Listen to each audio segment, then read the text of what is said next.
அன்பான என் இனிய பெரிய உறவுகளே, இப்போ தான் ஒரு சொப்பு அப்படியே தண்ணி வாத்துட்டு, என்னென்னா அப்படியே இந்த பூச காலம் வெயில் பெருசாக தரையில் விழுவுதோ இல்லையோ பயங்கரமாக வைக்க அதிகமாக இருக்குது. அவ்வளோ சூடாக இருக்குது. சரிங்களா? இப்போ முக்கியமான ஒரு விஷயத்தை தான் பேசணும் அப்படின்னு சொல்லி வீடியோ போடுறேன். என்னடா இது போட்டிருக்கேன்னு பார்க்காதீங்க. இது என் வீட்டு சாலு. ஒரு பக்கம் போடணுமே, போடாமல் அப்படியே உட்காந்து பேச முடியாது அப்படின்னு போட்டுட்டேன். முக்கியமான விஷயத்த என்ன சொல்லணும் அப்படின்னா, எந்த இறைவனை நீங்கள் வணங்குறதா இருந்தாலும் சரி, இதில் ஜாதியாக மதமாக வந்ததா போனதா நின்னதா நடந்ததா அதெல்லாம் இல்லை. பொதுவாக கடவுளை நம்பாதவங்க கூட எண்ணம்தான் வாழ்க்கை அப்படின்னு சொல்லி சொல்லுவாங்க. அதுபடி இப்போ ஒரு விஷயத்த சொல்ல போகிறேன். என்னன்னு கேட்டால், பொதுவாக குழந்தைங்க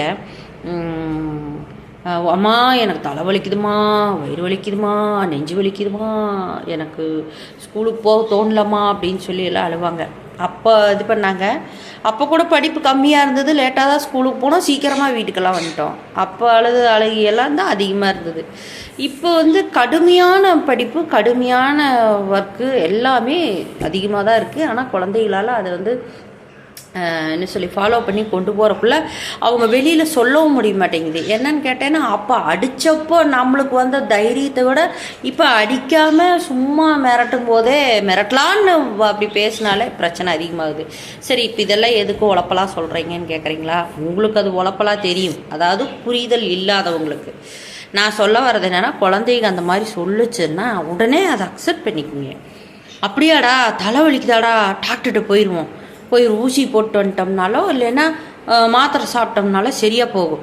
ஆனால் அதுக்கு முன்னாடி ஒரு சமாச்சாரம், வீட்டில் கொஞ்சம் இதெல்லாம் சாப்பிட்டு பார்த்தோம்னா மாத்திரை சாப்பிட்றதுலேருந்து நிறுத்திக்கலாம், ஊசி போடுறதுலேருந்து நிறுத்திக்கலாம் அப்படின்னு சொல்லுங்கள்.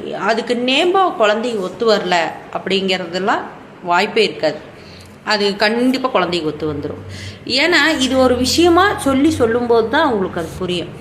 இப்போ குழந்தைகளுக்கு அதை ஏற்றுக்கல, பொய் சொல்லாத அப்படின்னு சொல்லும்போது தான் அதை இன்னும் அழுத்தப்படுத்துவாங்க.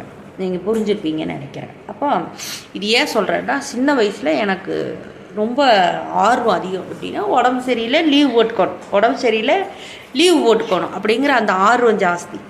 என்னென்னா போனால் எழுத கொடுப்பாங்கங்கிறத விட எழுத தெரியும், படிக்க தெரியும். ஆனால் அதைய கரெக்டாக சொல்லிட்டா அடித்து போடுவாங்கங்கிற